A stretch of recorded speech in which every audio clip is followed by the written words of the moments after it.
আমি টিকটক কিংবা লাইকি কিংবা পেজের মাধ্যমে আমি বই প্রকাশ করি। আগে দর্শকের রুচি চেঞ্জ হোক, তাহলে এরকম ভাইরাল কিছু উদ্ভাবন হবে না। সেই কিশোরী জীবন থেকে শুরু করে এই পর্যন্ত হিসাব করেন আমি একজন চলচ্চিত্র অভিনেত্রী, 113টা মুভিতে অসংখ্য ড্রেস পরেছি।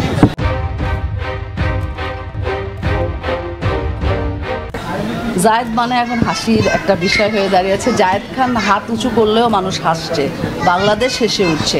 জায়েদ একজন ভাইরাল হিরো বলতে পারি, কিন্তু আমি মনে করি যে জায়েদকে মানুষ একসেপ্ট করছে। মানুষ যদি জনগণ, আগে তো আপনারা বলছেন জায়েদ কেমন করে হাত উঠাচ্ছে, কেমন ডিগবাজি দিচ্ছে, কিন্তু এটাই তো দর্শক দেখতে চাচ্ছে। আমরা তাহলে দর্শকের রুচি চেঞ্জ করি, আগে দর্শকের রুচি চেঞ্জ হোক, তাহলে এরকম ভাইরাল কিছু উদ্ভাবন হবে না।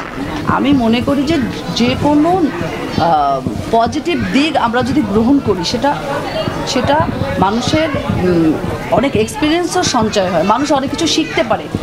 তো সোশ্যাল মিডিয়াটা যেহেতু এখন মানুষের হাতের মুঠোয়, সেটার অপব্যবহার না করে সেটার একটা সুষ্ঠু ব্যবহারের মাধ্যমে আসলে জনগণকে অনেক কিছু আমরা শিক্ষণীয় অনেক কিছু প্রেজেন্ট করতে পারি।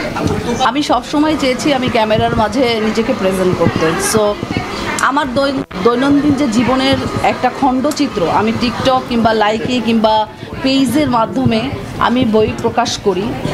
কারণ আমার অনেক আত্মীয় স্বজন দেশ বিদেশ অনেক জায়গায় থাকে, তারা হয়তো কালের বিবর্তনে তারা বিভিন্ন দেশে সেটেল হয়েছে, তারা আমাকে দেখতে পাচ্ছে না। তো আমি যদি কিছু সোশ্যাল মিডিয়ায় কিছু পাবলিশ করি, সেটা তো আমার কাছ থেকে তো আমার অডিয়েন্স যেমন সরে যাচ্ছে না, আমার বন্ধুবান্ধব আমাকে দেখছে।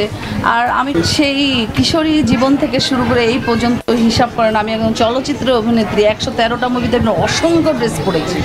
সেখান থেকে কালেকশন যদি এই পর্যন্ত হয়, তাহলে তো আমার 12টা আমি তো কম বলেছি। কারণ আপনারা হয়তো বা জানেন না, আমি অসংখ্য ড্রেস আমি অনেককে দিয়ে দিই।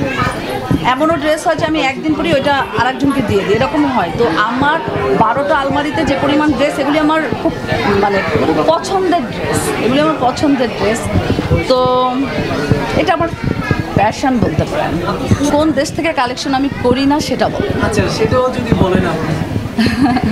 হ্যাঁ, আমি প্রত্যেক বছর 3-4টা কান্ট্রিতে যাই এবং আমি চেষ্টা করি 3-4টা কান্ট্রির কালচার অনুযায়ী আমি ড্রেস ওইখানের কালচার যেটা ওই অনুযায়ী আমি ড্রেস কালেক্ট করি। সেক্ষেত্রে আমি অবশ্যই প্রথম চয়েস আমি ইন্ডিয়ার দিল্লিকে দিব, কলকাতা থেকে করি, দুবাই থেকে করি, ব্যাংকক থেকে করি, চায়না থেকে করি, আমেরিকার থেকেও করি,